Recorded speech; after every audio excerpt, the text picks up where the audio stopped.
Alright, let's build a CP5 preamp kit from DIYRecordingequipment.com. This is a do-it-yourself 500 series preamp kit that comes with every single component you need to build this thing. Every resistor, every capacitor, every piece of hardware is in the box. And after you build it, what you end up with is a really clean preamp that sounds great. You're listening to it right now paired with a Neumann BCM104 with no EQ on it. And I have to say I'm really impressed. Now, overall, I would say this is definitely an intermediate level build. It should not be the very first DIY electronic kit you do. And with all DIY, the more experience you have going into it, the better your chance for success. And we want success, because we want this sound. Now, that being said, they provide you with some excellent build documentation, including an interactive build guide that makes finding the placement of your parts very easy. But we're going to look at all of that during this build in real time. And one last thing, you're going to have to bring a few extra things to the party. What you're going to need is a soldering iron, solder, Phillips head screwdriver, wire cutters, and optionally you might want some tape, a multimeter, and a desoldering pump. But without further ado, let's build this thing. Okay, so the first thing I did was print out these sorting sheets. These are 4 pages here detailing what is in each of the bags in the kit. So you can see the bags are numbered, and there are lots of really cool pictures here. What's nice is they made it easy to identify each of the components. So we're going to start here with the resistors. So we're going to start with bag 1. And what's cool is they show you the color coding of each resistor value that's included in the kit. So you don't need a multimeter to tell the difference between your resistors. But the thing is, if you have old eyes like me, sometimes these are hard to identify. So what I do is I like to double check with a multimeter. So just take one side like that and the other side like that. And it says 1.796. So this is a 1.8K. So this is one of these 4. So we're going to put this here. And we're going to start sorting our resistors. So here we go.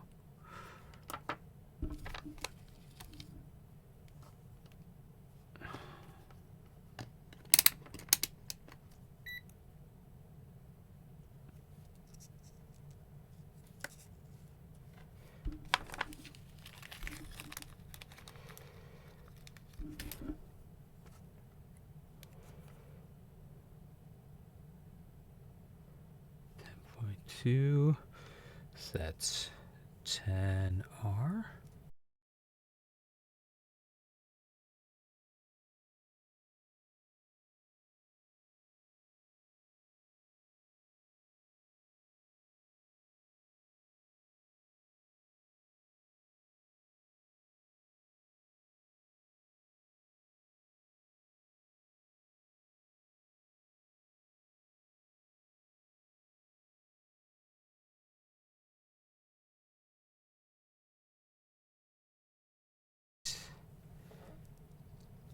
That one more, and I mean, by process of elimination, this is a 1.8K, but we're just going to measure this just to be sure. Yep, 1.8. Okay. All right, I got my soldering iron all heated up. I got the board all set up, ready to go. I've got my first bag of parts all sorted. So let's populate the board and get going. So the first thing I like to do is just look at the board and just get an idea where everything is, where R1 is, R2, etc. Luckily, you do have this great interactive build map that they provide for you that gives you an idea. Well, it shows you exactly on the board where stuff is. So if I click on R1, it shows me that R1 is right here, right? So 33K. So let's start with that. So I'm going to take the 33K resistor here. I'm going to bend the leads just with my fingers here. Simple as that. And I'm going to put it right here in R1. Okay. I'm going to turn it over. I'm going to bend the leads to the side like that. Okay. And then we're going to do the same thing for R2, 47K, right? So we know that R2 is located just beneath it. So we're going to put that right in here, just like that. And again, turn it over. There we go. Okay. R3 and R4 are the same, and they're just above each other, just above R1 and R2. So put those in there.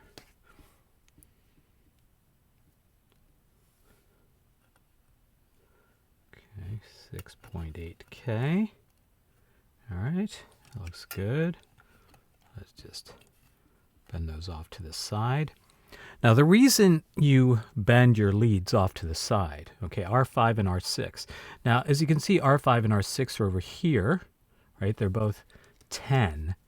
So the reason you bend your leads off to the side like that is not just to hold them in place, but what I was told is that when you learn how to solder in the military, they tell you to do that because should the solder joint fail when you are in a critical mission situation, pushing the lead over to the side will help promote contact between the component and the hole there, the pad, that needs to connect to. So you have a better chance of keeping your connection intact even if the solder fails, which is possible. All right, so R7. So R7, where's R7? R7 isn't here. So we're going to have to refer to, all right, the interactive build map shows us that R7 is down here. R7 and R8 are down here. So R7, 100K, goes right here. And it's really nice that they actually put the values on the board. I like it when kit companies do that. It just makes it easier to make sure that you're doing the right thing. All right, so R8 is above that, 4.7K. So let's put that in there. Oh, okay. Now, once I'm done putting them all in place, and I'm going to solder everything in one fell swoop. So R9, 10, 12, and 13. All right. So those are over here, R9, right? So we have 9, 10, 12, and 13. So let's put in 9.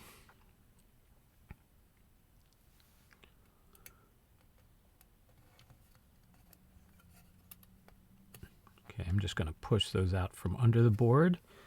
Okay, here we go. R10. Now, where is R10? R10 is actually here, right? Above it is R11. So these are all the 1.8Ks. And, you know, again, you don't have to move this quickly. This is just the pace I'm used to working because I've built a couple of different things. So, but take your time. You don't have to rush. Remember, you know, that old axiom of construction, measure twice, cut once. It's always the best practice. So let's just put these in here and then we'll bend the leads back. And you know what? Actually, hold on. Let me just get this in here. Okay.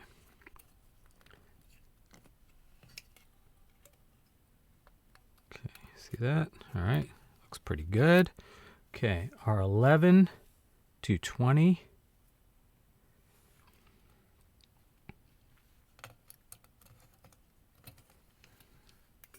Okay, doing the same, just pushing the leads back. All right. Okay, we only have 3 more resistors to put in place. So R14 is up here, 4.7 R, 4.7 ohms of resistance. Put that there. Okay, and now we have 15 and 16.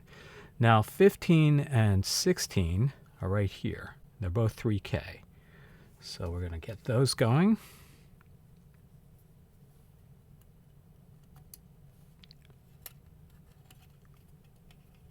Okay. All right. And 16. Hold on. See, and without a whole lot of time on the clock passing, we have populated all of our resistors. Now we're ready to solder them into place. So I just want to make sure they all look cleanly placed here. Okay. So what I'm going to do is, see, some of these are actually, some of them kind of overlap each other, so you got to make sure you don't accidentally connect two of these leads together by soldering the end of one lead to another pad. So here my soldering iron is ready. I put a little bit too much water on my sponge, but here we go. So I usually heat my soldering iron up to 650, which is a lot, but I kind of like it. I like it hot like that. So we're just going to put that there. Just going to drop a little solder on there. Okay, that's it. That's all you have to do. Now my soldering technique is not that amazing, but gets the job done. And again, you just want a little tiny little solder blob on there. You don't need to make a giant solder blob on there. We're just going to do this for all the resistors here. Just a little one. Okay. That one needs a little more. Okay. All right. So we got to get these legs out of the way. That's hot.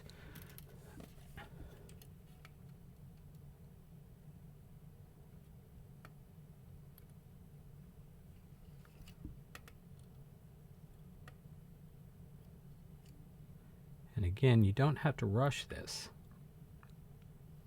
but there you go. All right, so let me just roll this over, make sure that none of them are sticking out. See how this one's sticking out a little bit? See, I kind of rushed that one. So what I'm going to do is I am going to grab my needle nose pliers over here. I'm going to grab this lead here. Okay, heat that up. There we go. Pull it a little tighter. Reapply some solder to it. A little bit more on that. Okay, there we go. All right. So that looks good. Okay, so we've done all these up here. Now let's do these. Okay, let's make sure these are all seated again. Let me do this one here up at the top first.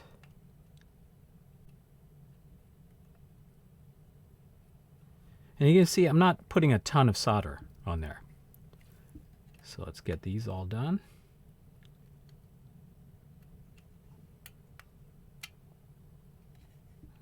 Oh, it looks a little sloppy.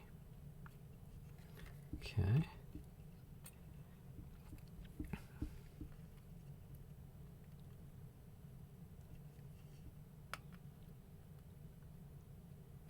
Now, when I'm heating up the soldering pad here, when I'm heating it up to solder, what I'm doing is I like to put the tip of my iron right next to the lead, right on the pad, and then put the solder on the other side. The pad should heat up pretty fast, especially at 650. It should heat up real fast. And you're just really touching it for just a second or two. Okay. Now, eventually, I will go back and I will reheat all of these. I will reheat all of the soldering joints that I did. I'm going to reflow the solder on everything once I got everything in place. Okay, but first and foremost, I just want to get them in place and locked in. Okay, let's get this out of the way. Okay, hold on. Make sure.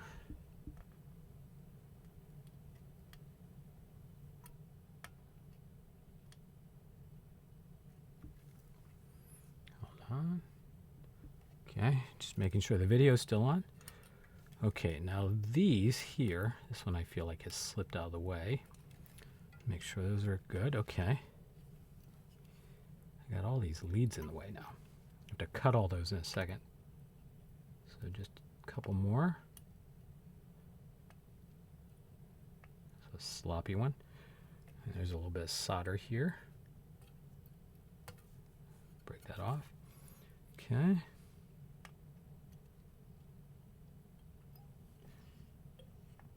I did not know how to solder.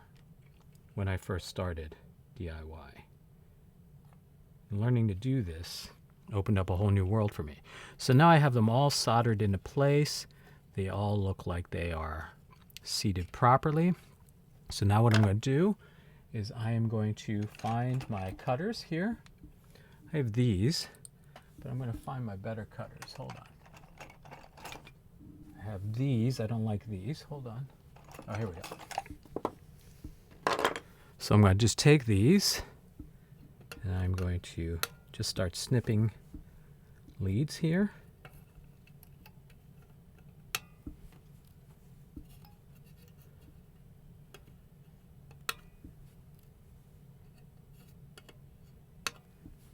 Okay.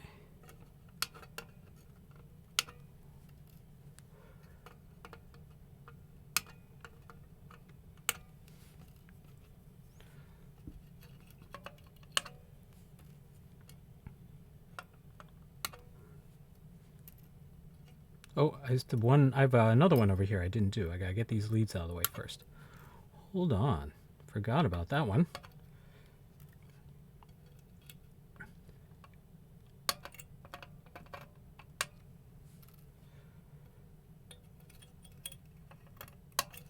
Okay, see, I have this one left here that I forgot all about.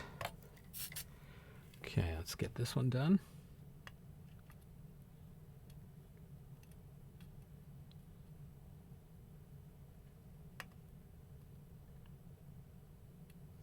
Okay.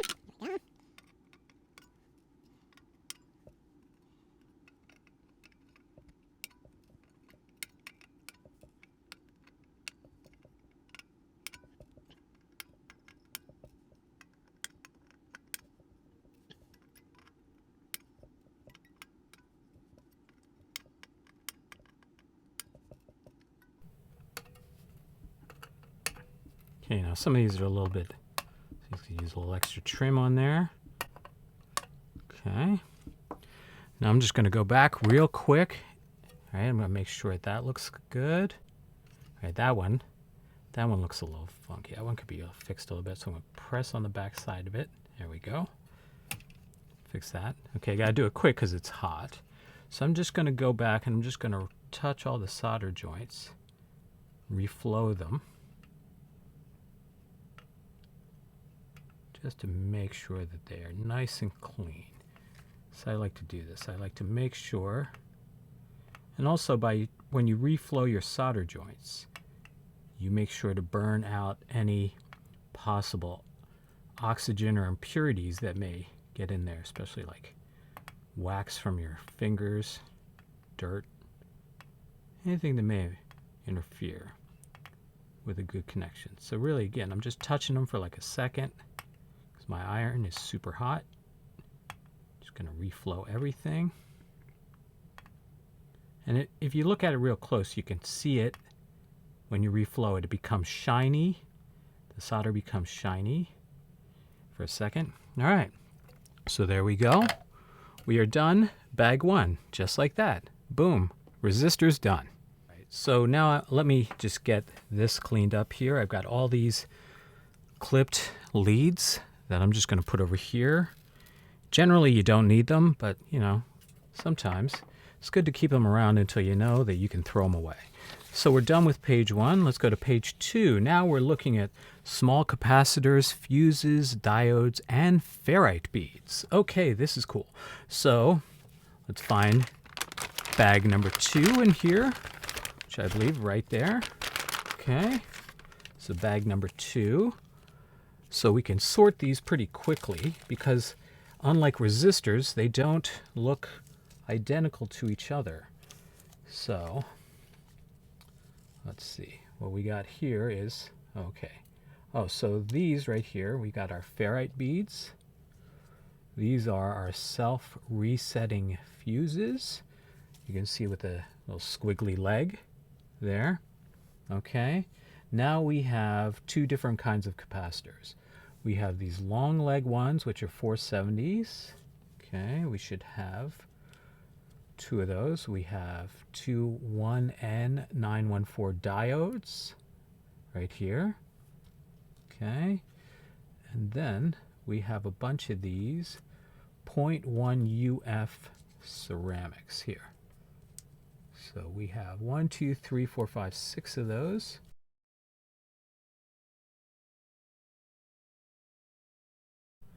Okay, hold on. You can tell the difference between the 470p, right, which is this one, and the 0.1 UF, all right? They have markings on them, but they're really tiny and hard to read. But the 470p has kind of a bow tie shaped head, and the 0.1 UF has more of a rounded top. So they have physical differences, and the 470p has longer legs there. So what we're going to do now is we're going to start, and we're going to look at, so CB1 to CB6. These are all these 0.1 UF ceramic caps, and C4 and C5 are these 470Ps. So let's start with these 470Ps. So C4, if we look on our interactive build map, C4 is over here, okay? So what we want to do is C4 and C5 are both over here. So this makes it easy. So we're going to do the same thing as we did before. We're going to pop these both in here.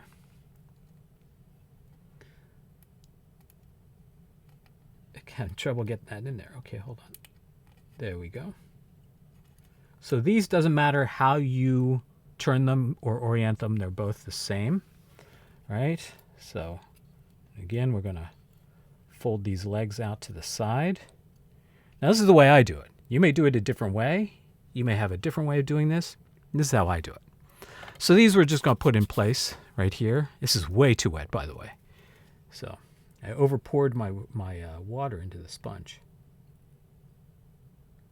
I'm kind of awkwardly holding this to stay out of the way of the camera. Here we go.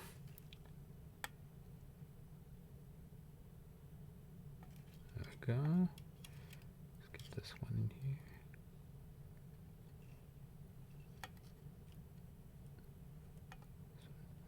It needs a little bit more. Okay. Those look good. Those look real good. You know what we're going to do? We're going to keep this neat. We're going to cut these out first. Drop them in our pile of leads over there. Okay. C4, C5, done. Okay, so CB1, right? Let's see, CB1 is up here. Okay? So CB1 is up here. All the CBs actually, right? You can see they're kind of spread out a little bit. So here's CB1, here's CB3, CB4, CB5, CB6, here's CB2. So we're going to do these all as a group. So CB1, CB2,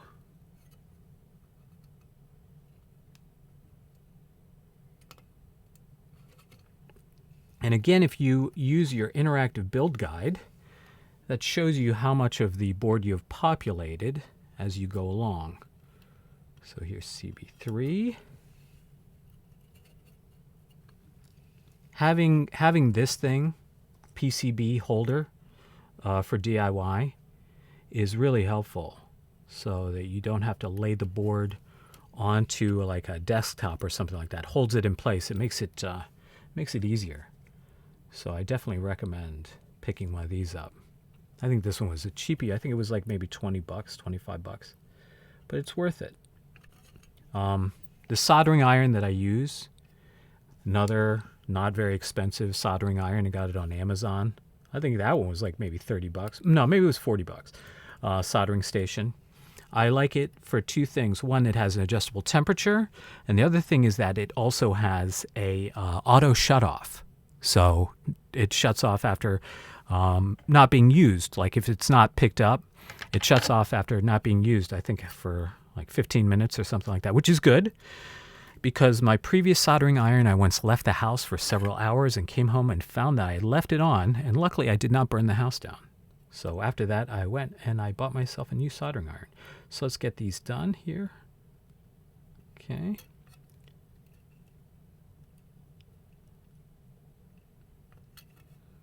Flow that a little bit.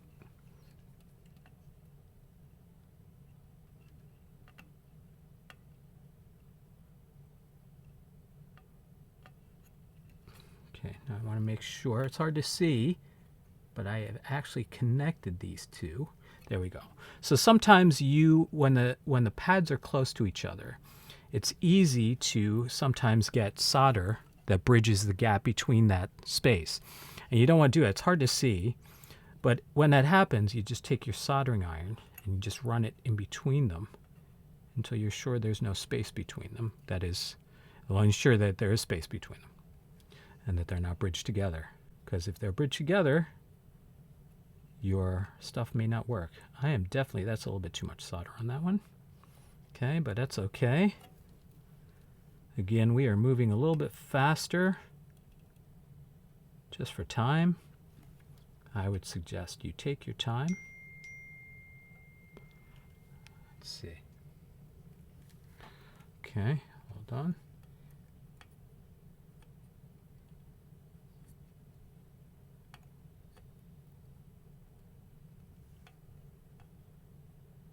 Sure that's good.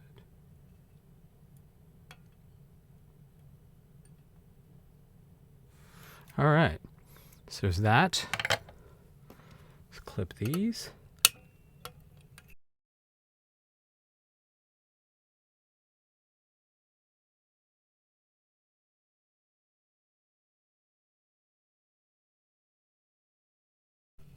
All right, looks pretty good. All right. All right, so now we're going to take our F1 and F2 self-resetting fuses. I'm going to pop these in place here, like so. Okay. Get those in place. See, bend back these leads.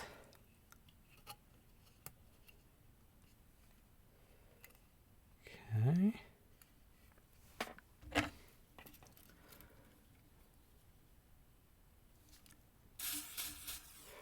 That's way too much on there. Way too much water.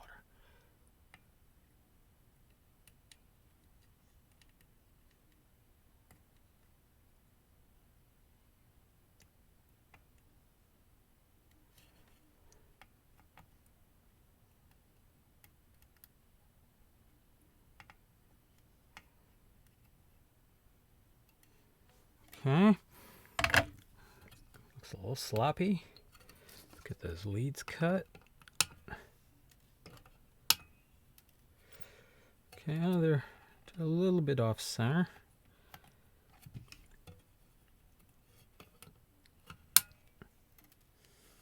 Okay. Okay, there we go. Okay, those are seated on there. They could be a little bit less sloppy, but we'll live with that. That's good. Good enough, I would say. Okay, so now let's talk about D1 and D2. D1 and D2 are located right above each other, right here, D1 and D2. Now, with a diode, right, you see in the diode, right, can you see that? The diode has a black stripe on one end. If you look here, the marking for the diode on the board has a triangle and a black stripe on one end. So you want to match the black stripe to the black stripe. So we're going to do these. We're hopefully going to do these a little bit neater than we did those fuses. Okay, just press those in there like that. And again, these have to be positioned correctly with the right direction, or it's not going to work. These help control your voltage, your current actually. Okay, so let's get this in here.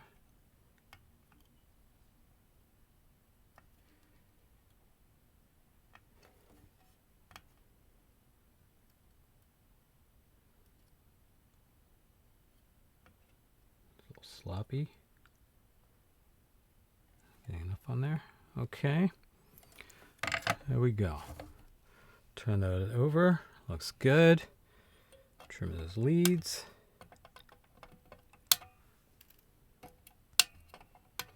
Okay. Now we have these ferrite beads. Okay. So we have FB1 and FB2. So FB1 and FB2, right? Those are right here. That's FB1 and that's FB2. Okay? So what we want to do is these ferrite beads, okay? They do not have a particular way they have to be oriented. They don't have any markings on them that would indicate that. Here, let's just strip off the tape. So let's just get these in place, bending by hand.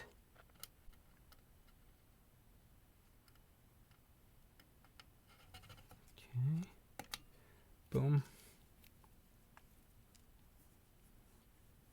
Okay.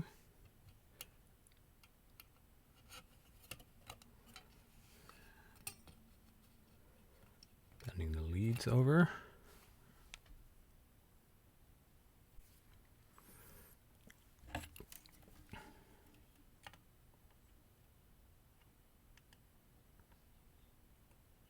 Now these leads, the leads on these are a little bit thicker than the leads on the other components.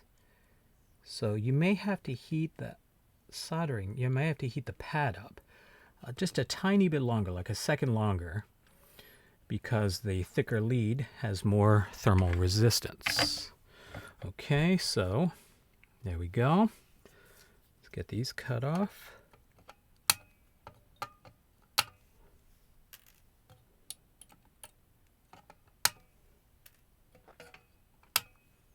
Okay, it looks pretty good. Let's just start reflowing some of these spots here. So we have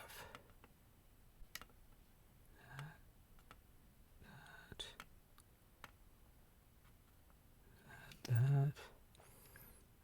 Let's see. What do we have? Oh, yeah. Oops. See, I accidentally. Look what I did. Okay, there we go. Reflow that. See, that's sounding quite a bit. Okay, there we go. And do these diodes here. Again, this is just something I like to do just because I think you get better results this way. Okay, and then everything else on this side, we're going to reflow real quick.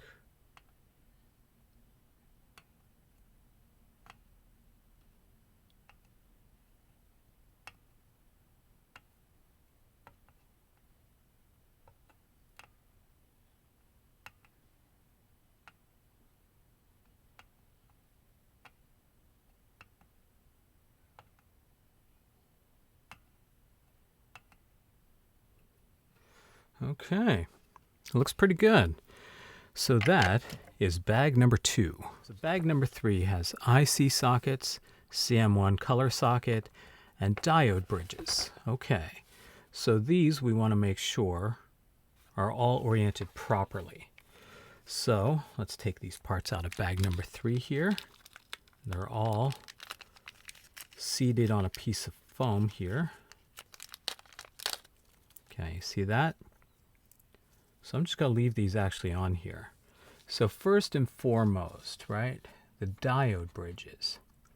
So the diode bridges, if you will notice, have markings on them. Okay?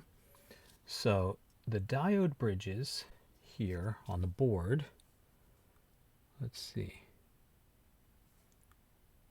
It's really hard to see. But hold on. Let's take a look at this. The diode bridges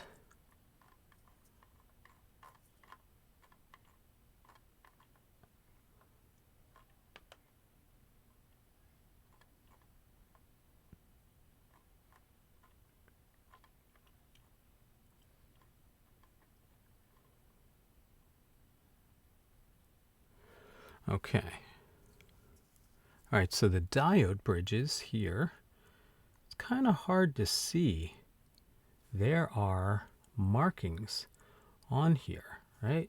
But you kind of need a, let's see, hold on a second.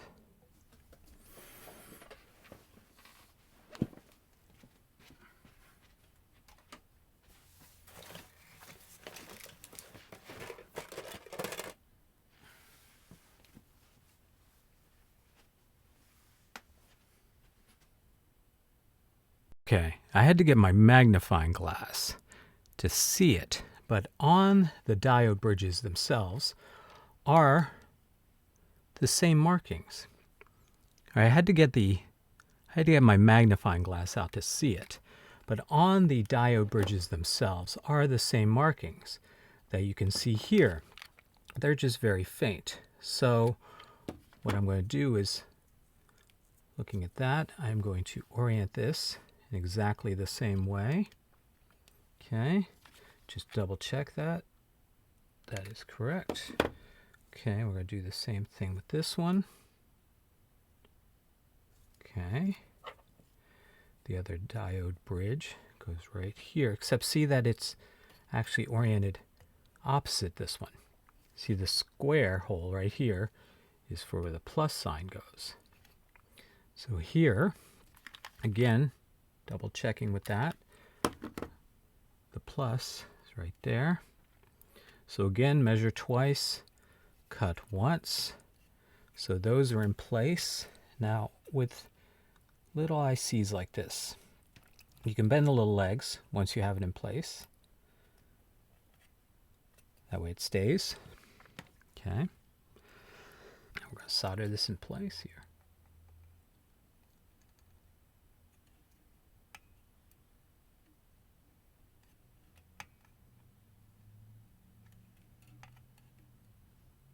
And with the CM1 color socket, this is something we want to do. We want to make sure that this is on the back side. So this solders in on this side. So we take the socket, this thing, okay, and we're going to solder it in like that. Now see there are 4 rows of holes here. Now your color, right, your color module goes through here, and it has little pins that go through there. And then the mount there. But we're going to put this, we put this on the back side of the board. Okay, we're going to mount this on the back side of the board.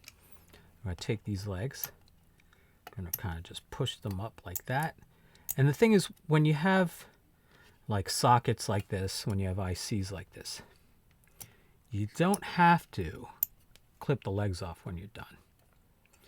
So, but this, we want to make sure that this is seated properly. So I'm going to definitely bend these back, make sure that's right. Okay, let's get this in place. Again, quick. I like to do opposite ends first, just to make sure it's seated right. Okay.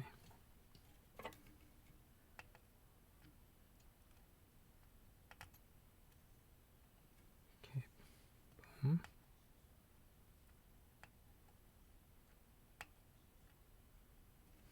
Okay. I'm going to put my finger on the back of the socket and just reheat these real quick.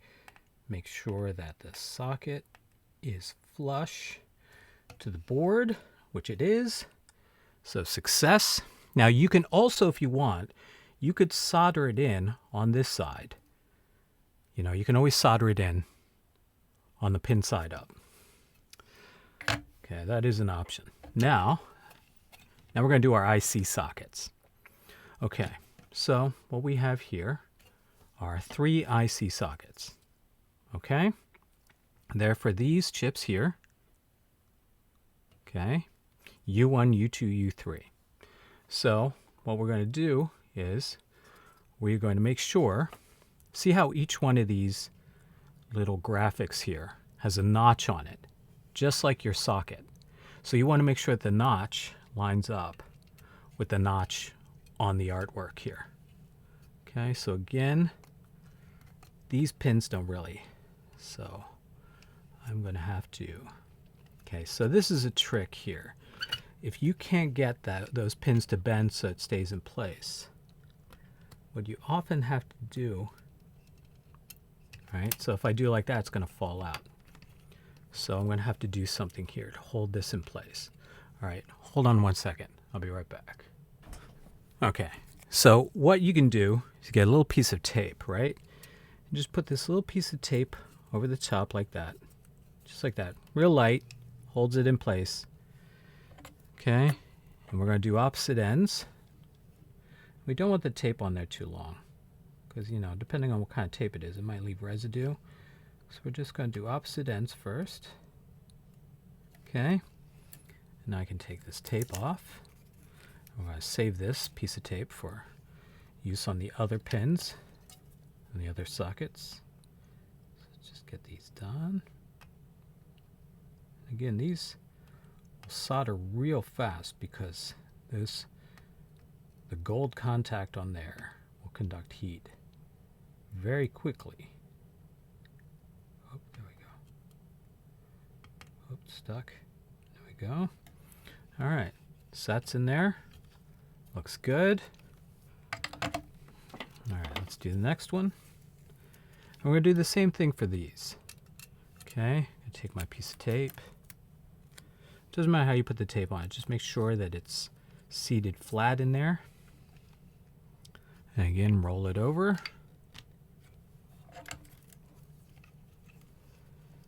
Let's get opposite ends real quick.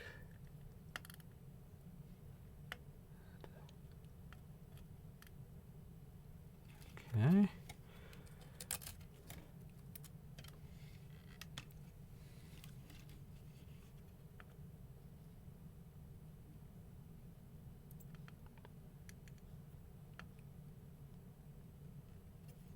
Hold on. There we go.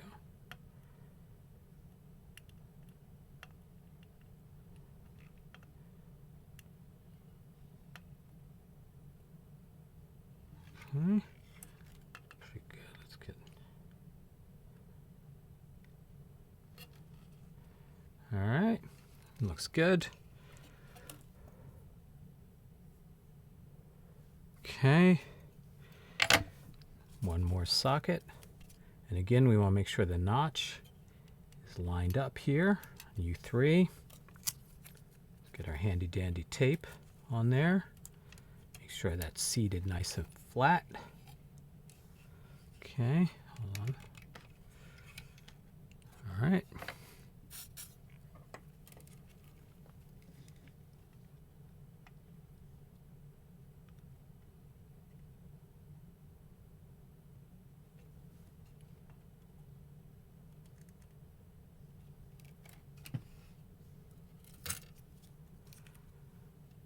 Okay, looks good.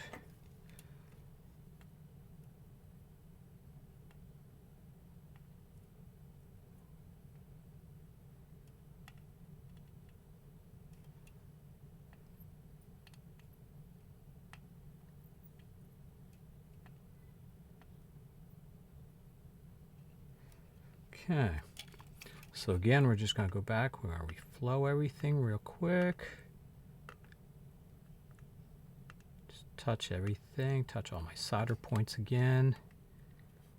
Make sure everything looks good.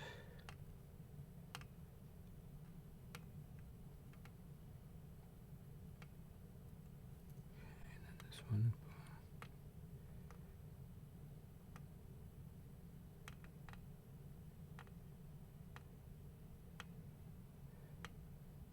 All right. It's not perfection, but hey, we're getting there. Okay, so this looks really good so far. So that is the end of bag 3. Let's move on to bag 4.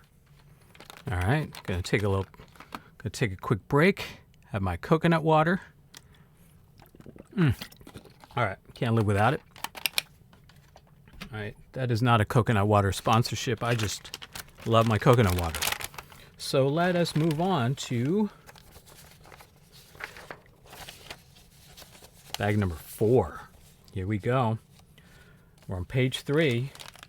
More than halfway there, I think. So still a lot of pieces to go, but here's bag 4. Okay, so let's put that aside. All right, so in bag 4, we only have 9 components. So get these dumped out here. They're all large. So we have 3 of these large WEMA caps, 6.8 UF. They're all the same.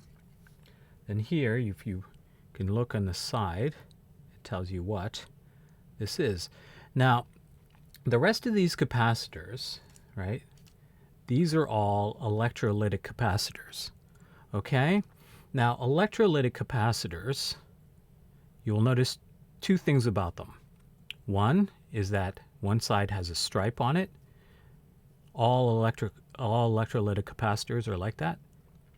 And they also have one length longer than the other. Now, the side with the stripe on it is negative, and the side with the longer leg is positive. That's important because you have to have them oriented correctly to their polarity.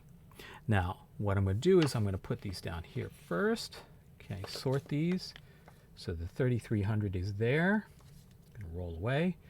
Let's see, we have these two smaller ones, right? These are 100 UF, 25 volt. So these little ones go over here, and then these three over here. Oh, this is actually, these two are different. And then we have the 100 over there, and that and that. Okay, so what we're going to do is we're going to start here. Let me get this bag out of the way. We are going to start here with C1 and C2. Okay, so C1 and C2, C1 is over here. Now, what you will see is that here, right, you see that one of the pads is square and one of them is circular. Okay, now that's important. That's very important because you want to make sure that you have it oriented correctly, right? There's no indication on there, but if you look up here in the corner, you'll see a plus sign. So that means that the positive side needs to go towards where that plus sign is. Now, we're going to put the negative right here on the back. So the square hole is for the positive, and the round hole is for negative. So that's going to fit in there just like that. And this, we're going to push the leads off to the side, like so. And we're going to do the same thing with this one. Now they're both oriented in the same way. So the stripe part should be facing the bottom of the board. Okay. Let me just get these here. All right. So now let's solder these babies in place.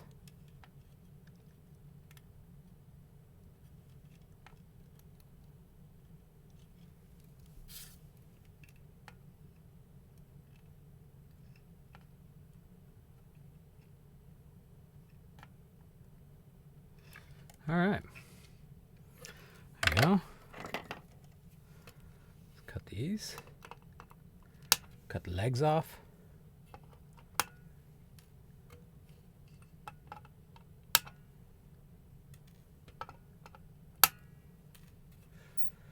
Okay, now, as you can see, they're not actually, they could be applied a little neater. So what we're going to do is I'm going to hold my finger on here like that. Okay, I'm going to hold my finger on there like that, and I'm going to reflow these and just push on it a little bit.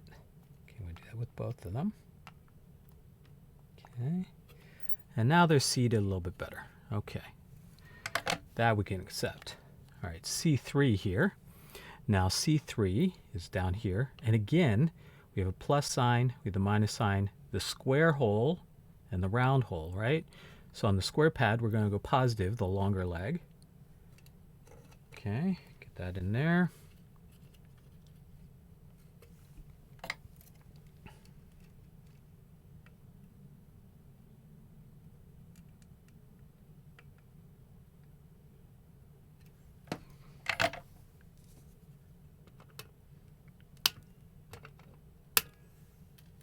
Okay, that looks pretty good. You know what, that could be maybe a little bit straighter. Let's just apply a little heat here. There we go. Okay, done. All right, see 6, 7, and 9. These are easy to find. These big ones over here. So, what I generally like is, you see the markings on this. So this These are non-polarized. It doesn't matter which direction they go in.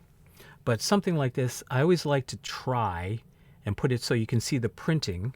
If I put it like this, you can't see what this cap is, right? So if I put it like this, you can see the different values. Make sure you have to look at it, the values later on. So you can see that like that. So let's get these little legs bent.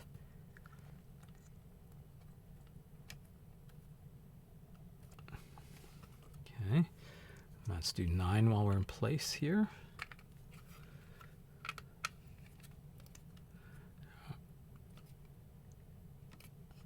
Okay.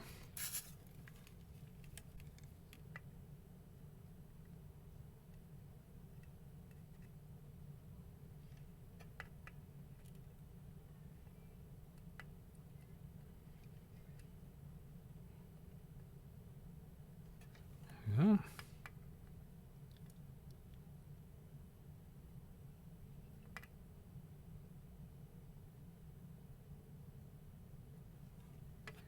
My solder blobs are getting bigger.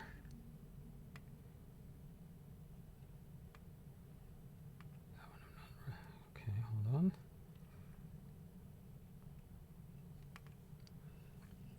These definitely need to be reflowed once I cut these. Okay, hold on.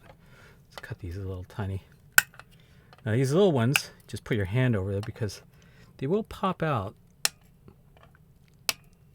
And they will.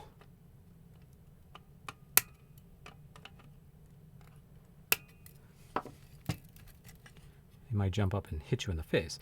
So what we're going to do is we're going to definitely reflow these.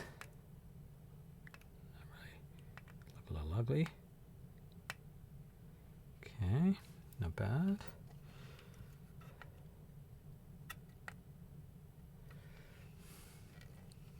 All right. Moving on. Here we go. So C10 and 11. So C10 and 11 over here, and they're both oriented again with the plus side facing up, longer leg facing up, negative side, stripe side facing down. These are little guys over here. They're like such.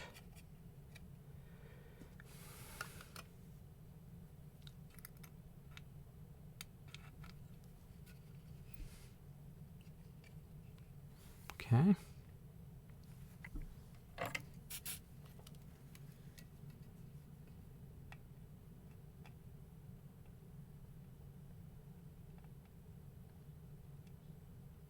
Okay, I want to make sure that I don't make a solder bridge in between these two connections because they're very close. And my solder joints on the other one were a little sloppy. Okay, here we go.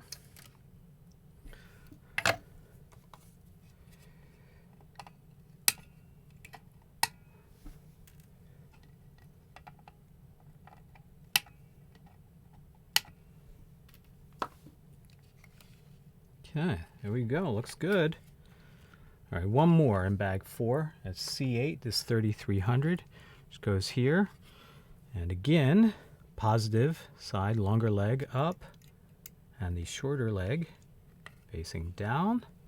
This big cap here. Let's get that in there.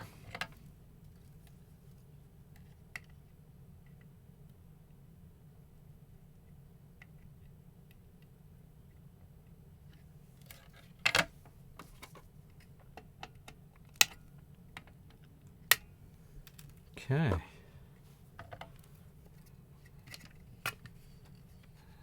This could be a little bit, hold on. There we go. Looks good. All right. There we go. And that is bag 4. All right, here we go. Let's put bag 5 in here. Bag 5. All right. So this, we got all kinds of mechanical parts in here. All right. So bag 5, pot switches, daughter board hardware. All right. So, okay, a little cap. We don't want to lose that. These are caps for the end of these switches. So let's just sort these real quick. Okay.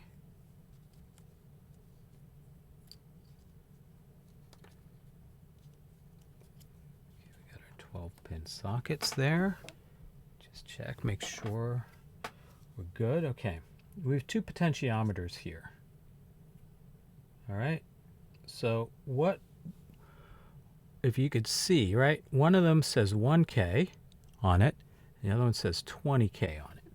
So we want to make sure we know the difference between them, even though they look very similar. I'm going to put these standoffs over here. These pin headers. These pin headers will help attach the secondary board. Let's see. It's got these screws over here in these caps.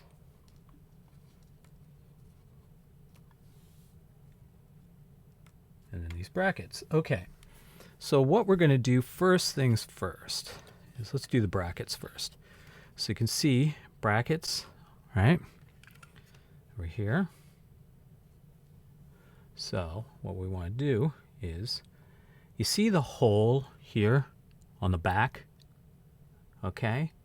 That is going to face out. So you want your bracket to sit like this. Okay? That's pretty snug. It snaps in there. Okay? So we want that in there like that. And we want this one.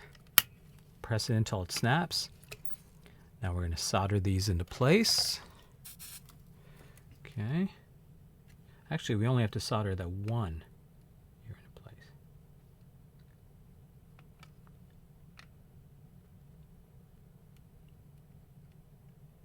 That's just taking a little extra. Get enough solder on here. Keep that locked in. Okay. It's a little ugly. Okay.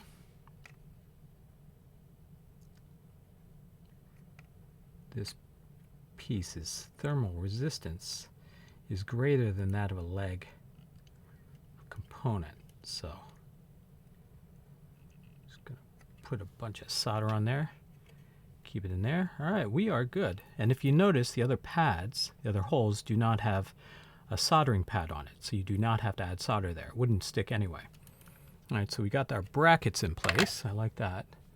Okay, so all right, so now, okay, let's do these. These are our 12-pin sockets. So these, right, there's no way, there's no specific way that these have to be oriented, okay?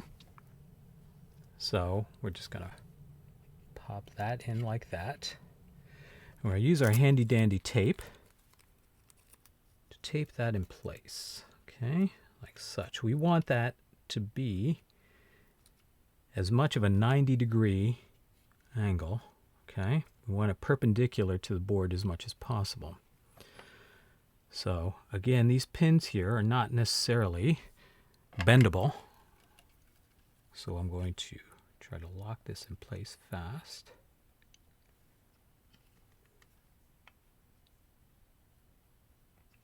Okay. Make sure that feels right. Okay. This I'm going to keep the tape on a little bit longer, only because the chances of the thermal heat from the soldering iron transferring through the plastic onto the tape here probably aren't that great. So I'm just going to pop these real quick. Now again, you don't have to do them this fast. Take your time. But they should solder together pretty quickly. My manual dexterity isn't what it used to be. Okay. That looks pretty good. That looks pretty perpendicular, I would say. Happy with that. All right. Let's do this 12-pin socket. Again, we want these to be, we want this to be as perpendicular as possible. Okay. You can use regular cellophane tape if you want. I just have this painter's tape, this masking tape. I'm not crazy about using cellophane tape, Scotch tape, for something like this because I feel like it has a higher melting point than masking tape.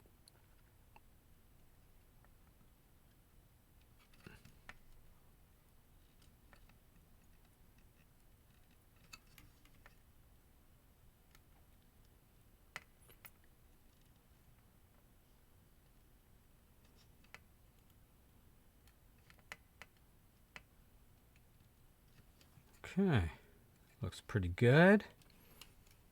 Let's see. All right. Looking pretty even, looking pretty parallel. I like that. Okay, so next we're going to insert these standoffs. So what we want to do is we have here these standoffs. So we are going to, right here. Oh, sorry, that's not where those go. All right, those go over here. My bad. Okay. So we're going to just put a screw in there. I'm going to drop the standoff on it. And we're just going to put it, screw it in with our hand. Screw it in with my finger. Like that. Okay.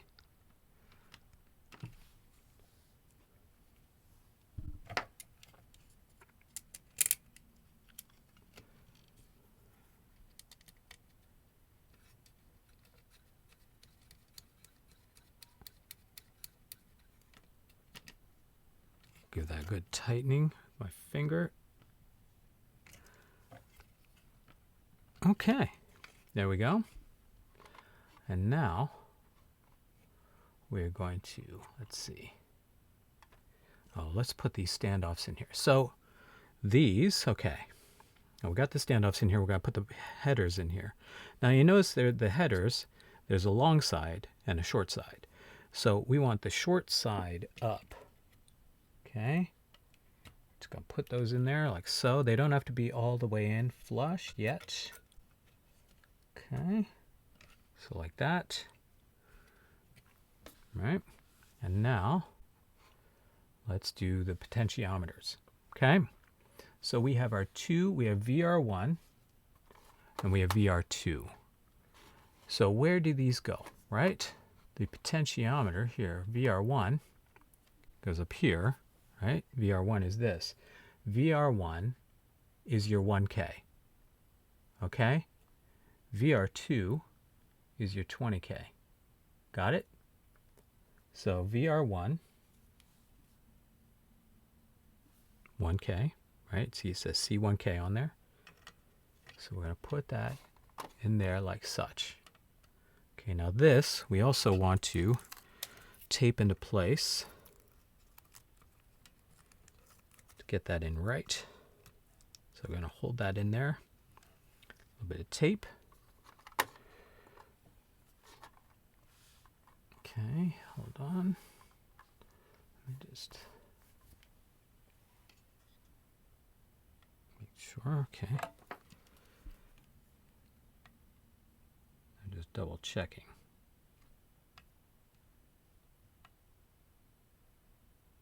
Okay. Looks good, nice and even. And again, we don't have to trim those leads. Okay, and here we go, VR2. We're getting really close. I mean, this is, see, and you see also, see how VR2 has two sets of pins here? VR1 only has one. That's the obvious way to tell. I didn't notice that first. And that snaps into place, so we do not need the tape holding that. Okay, that looks pretty sturdy like that. So now, get this touched up here. And again, I like doing opposite ends first. We'll do the middle. This one. A little awkward. Here we go. Okay. That is in place. All right. Pretty cool. And now we're going to place our switches. Now the switches here, this is a different setup because the switches go on a different PCB. Now let me get that little board out. The switches go on that board. Okay, so see that? So switches go here. So what we're going to do is we're going to remove this real quick. Okay, put this down here. And I'm going to shorten this up. Okay, now it says this side, obviously. So what we're going to do is we're going to put these 3 switches so that they're facing, and they're all the same. So we're going to put them this side, like that, and they snap into place, which is cool.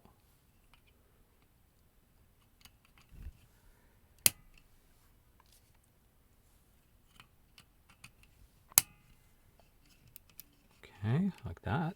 Boom, boom, boom.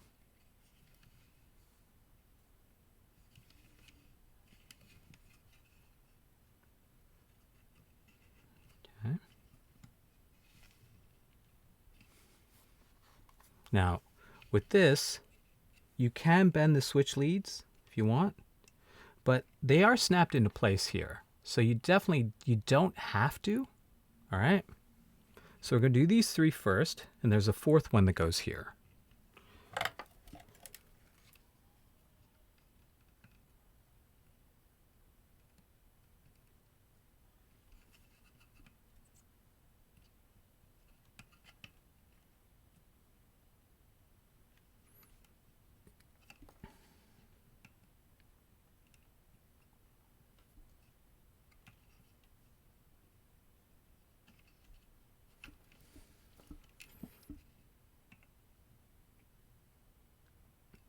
Okay.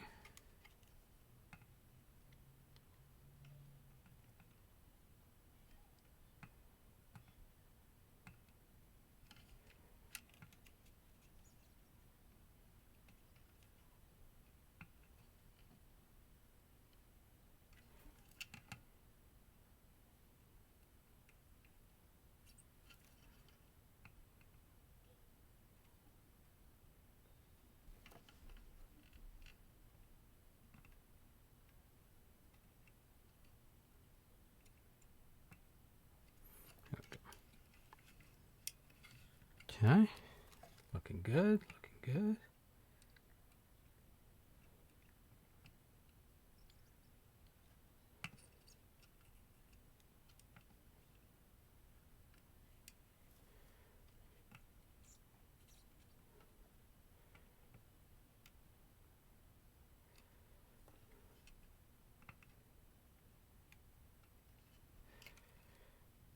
Okay, those look pretty good. Now this one, right? This is a different one, the color one, okay? So what we want to do is this one, it should face the same way out, but it mounts on this side.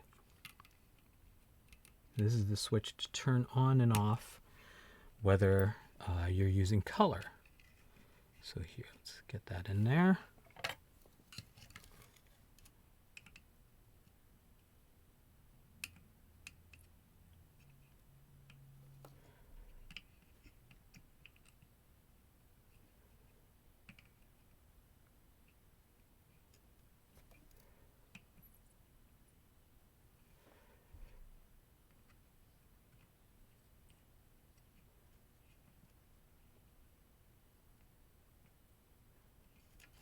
Okay.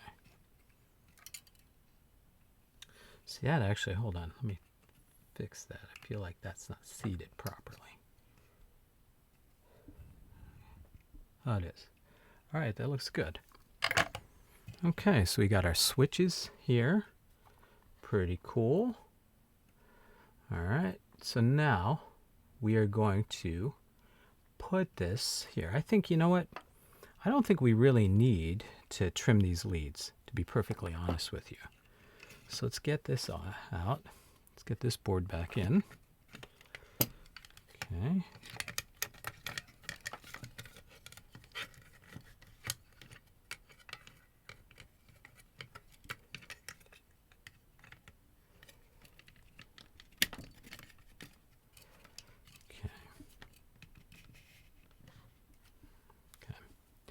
Now this is going to sit like so. See that? Like that.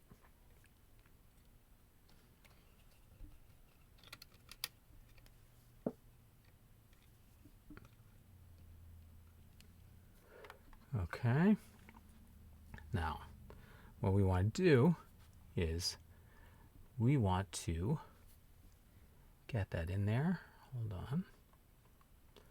Making sure that's seated properly. Come on. And then, to make our lives easier, what I'm going to do, I'm going to screw the other screws into the headers to hold this in place.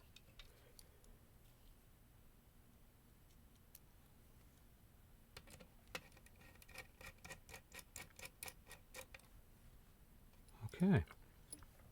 Looks good. Looks good. Okay, now we're going to solder all these. Okay, 24 little connections here. Let's get it done. Boom.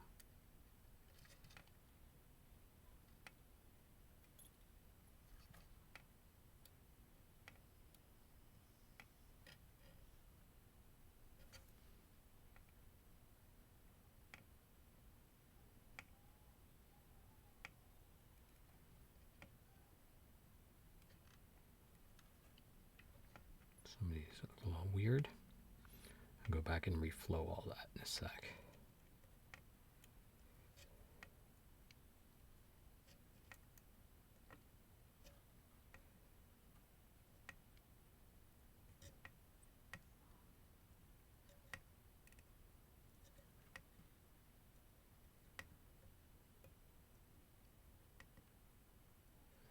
Okay, so let's just reflow all these.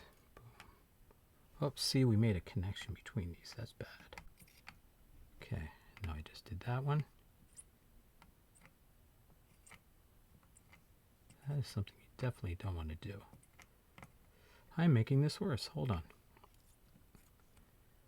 I'm making this much worse.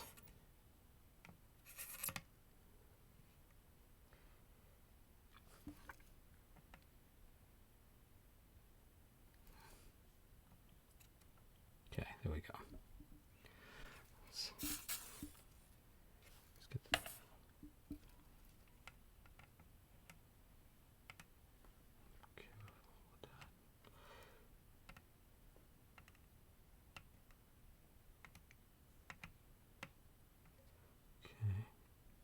reflow all these real fast.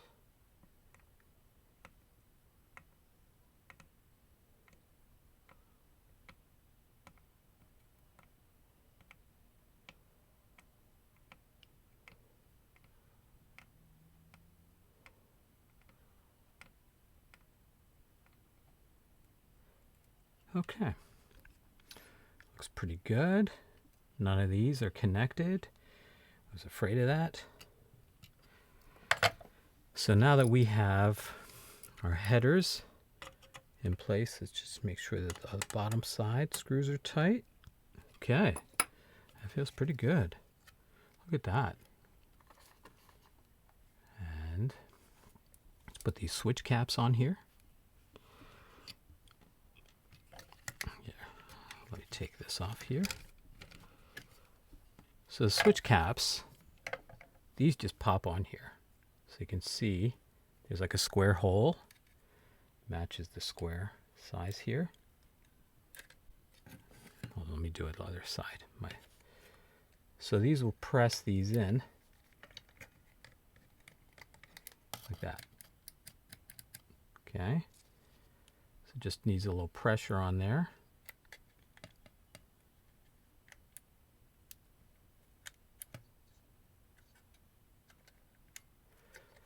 Hold on.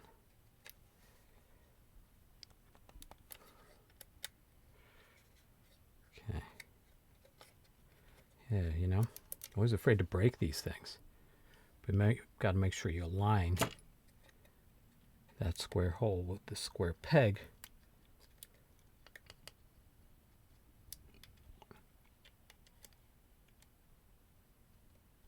Okay. Looks good. Looks good. All right. One more.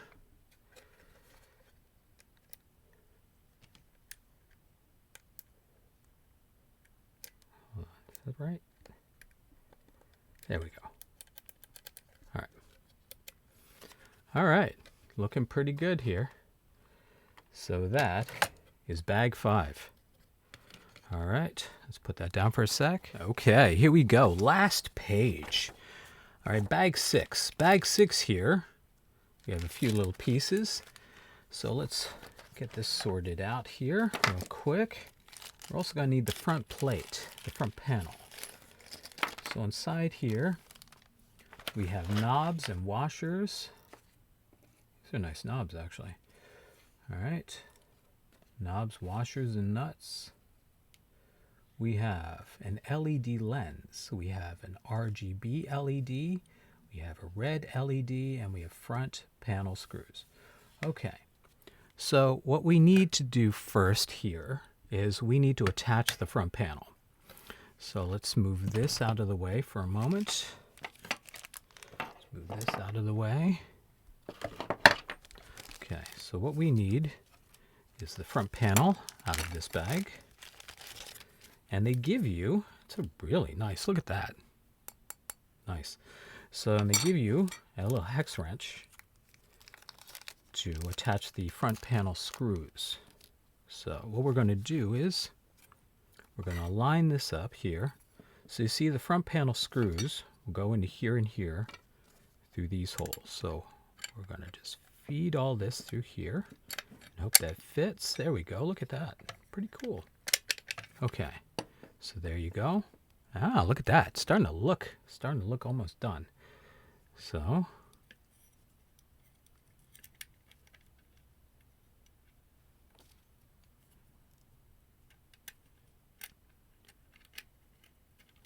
this is a little tough to do at this angle. Hold on.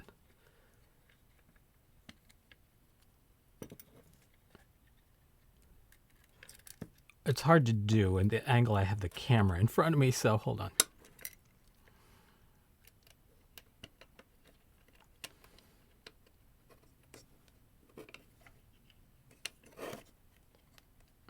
There we go. That's starting to bite. Okay. Put that one in there. Oops. It's fine. It's fine. So we're going to put that in there. We're not going to tighten them yet until we get them both in. It's a little finicky here. This little thing. Here we go. Oh, here we go. No problem. Oops. Okay, now I have them both in. I'm going to give that a good tighten. That'll hopefully be the last time you ever have to do that. So just make sure that they're on there good. All right. Look at that. Pretty cool. Pretty darn cool. All right. So now what we're going to do is, next step, can't really put this back on here. So let's put this down. Get the plastic out of the way. Okay. So what we want to do here is we need the LED, the red LED. Now the red LED sticks through the panel, the front panel like that. So what we want to do is we want to make sure that this sticks through here, but also at the same time we want to make sure that it makes connection with these two pads right here. Now with an LED, right? The longer leg, you notice there's one leg that is longer than the other, right? That longer leg is the positive leg. Positive leg goes there. So we're going to get that here.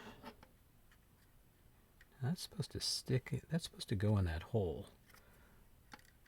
I'm not really.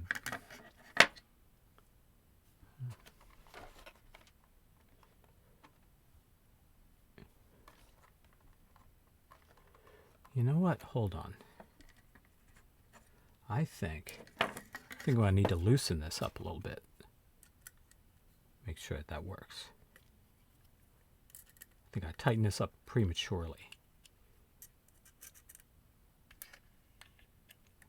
Need a little wiggle room here. Okay. There we go. There we go. See, now we got that. I'm bending these legs pretty badly here, so. All right, see how we got that sticking out there like that. Now, this would be a good time to have my tape here, my little piece of tape, which is all now curled up. Okay, let's get that. Let's tape that in place. Because what we want to do now is we want to put little solder blobs, connect that to those pads there. So I'm going to put this right next to it, and I'm just going to melt solder over it. Okay, make that connection right there. Same thing here. Okay.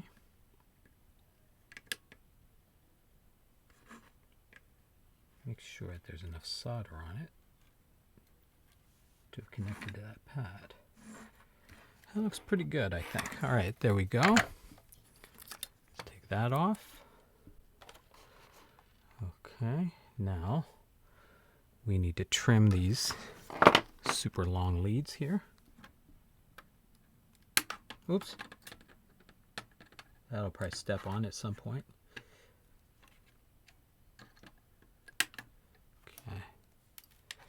All right, looks pretty good. Okay, now the color LED. This one is interesting. Okay, so we've got 4 different lengths here.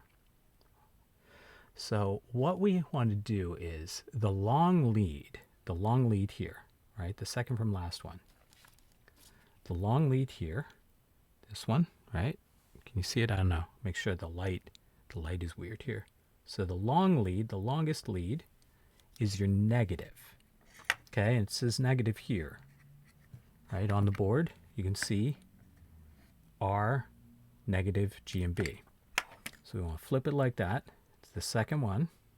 Okay, what we're going to do is we're going to make sure this is all crucial stuff, so make sure you get it right. Gotta kind of spread these out a little bit. They all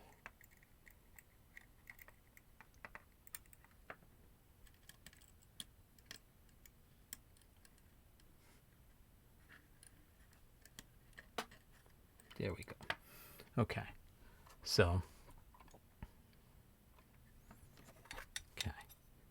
what we want to do is we're going to press down on this until it makes contact with the PCB down here. See that? We're going to press it down until we can't press it down any further. That's how we're going to do that. All right? And then we're just going to bend this forward. Oops. Then we're going to just bend that forward like so. Okay. So that's how it should be. There. Okay.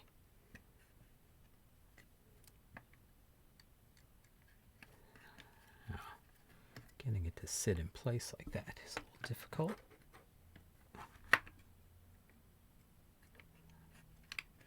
So what I'm going to do is I'm going to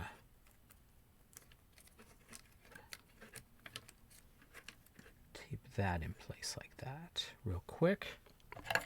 And I am going to just drop one little bit of solder on here. Okay.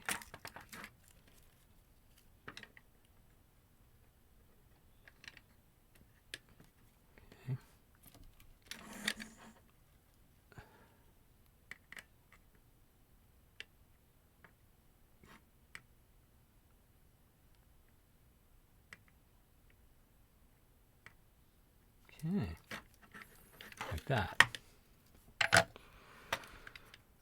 Okay, now let's tighten this up again.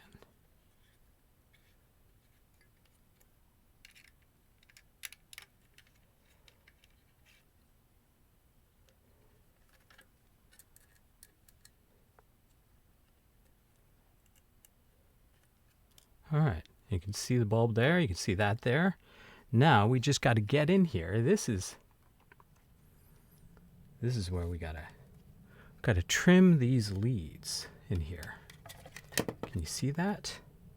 Can you see those? So we gotta trim those. Make sure we're not cutting anything that.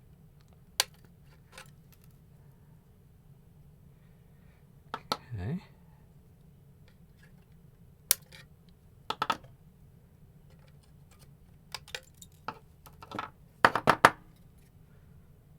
Did I lose one in there?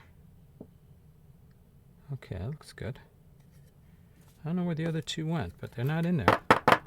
Okay. There we go. And now, what we're going to do is we are going to, you know what? While we're here, I'm going to put the knobs on. I know knobs usually go on last, but I'm going to put them on now. All right, so with the knobs, what you want to do is this, okay? The knobs are really easy. So you want to turn all the pots, right, to 12 o'clock. So, like that. Okay. Got it? Now, you're going to first put a washer on.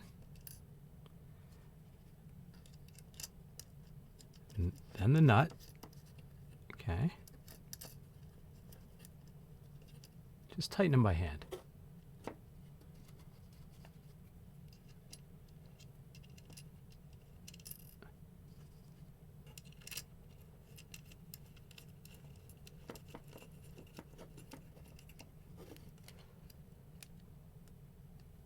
Almost done. Look at that. Just tighten it by hand. Okay. Again, we want to make sure these are at 12 o'clock. We want to make sure they are set up correctly. Okay. And then, let's see. All right.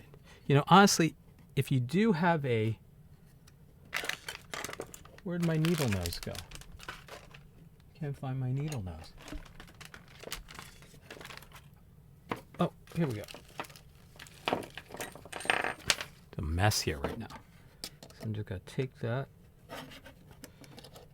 Just going to give it a little turn. Not a big turn, just a little turn. Just make sure it's nice and tight on there. Then I'm going to pop this knob on here, just like so.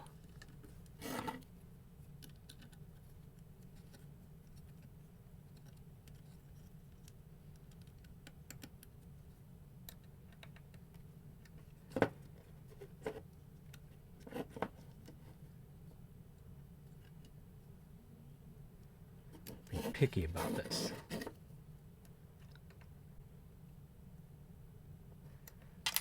There we go. All right, happy with that. Okay, let's get this one on here.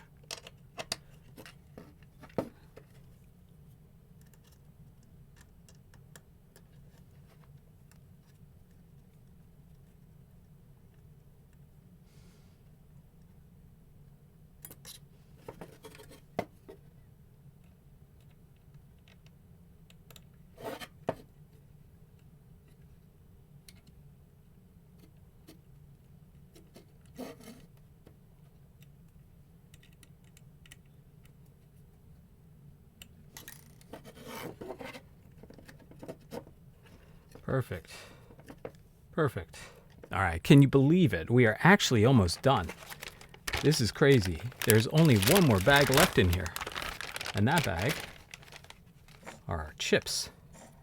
So here we are. We have 3 separate, different chips in here. These are not the same chip. Okay?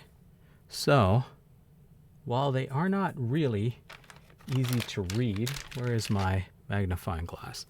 Magnifying glass will be a friend here. And let's see.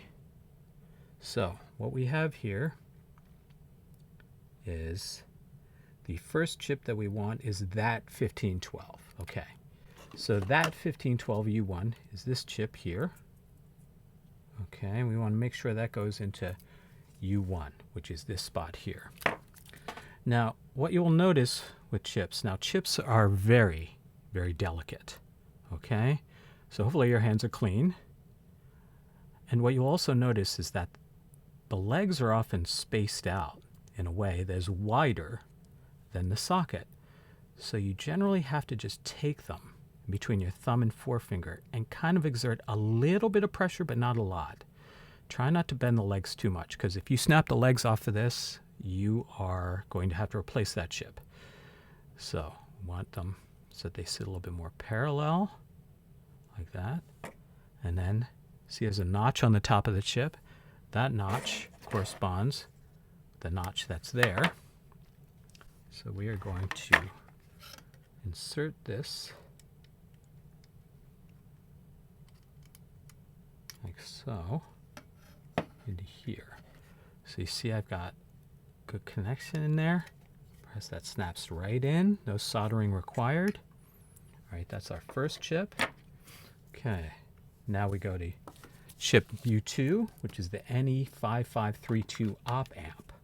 This one, this is the mic preamp, that 1512, which is a very well-known, well-used IC chip for mic preamps. I believe that the Rupert Neve, the 511, I believe that uses a 1512 also. Okay, so the next chip we want is the 5532, which is this one. That goes into U2 there. And we are going to do the same thing. We're going to just kind of gently make sure, but still. Okay, don't be nervous about that. Okay, and here on this, there is no notch, but there is a dot. I don't know if you can see that. There's a dot right there on the chip. Okay, now that dot corresponds with where you want to put the notch. Same size as the notch. So this goes this way, right in here. Now be very careful. Again, you don't want to bend or break these legs in a weird way. So if you have to kind of finesse them a little bit like this, make sure that they're all straight and aligned.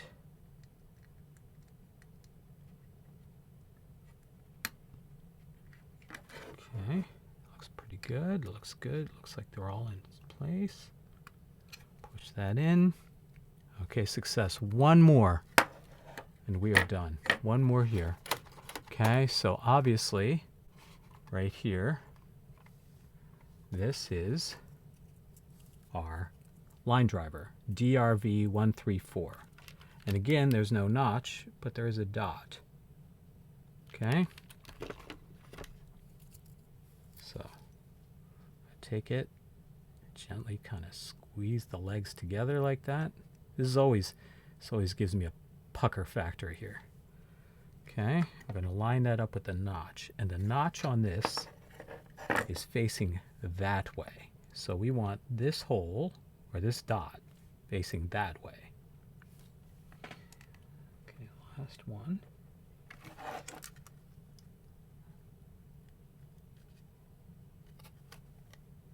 Looks like it's lined in there.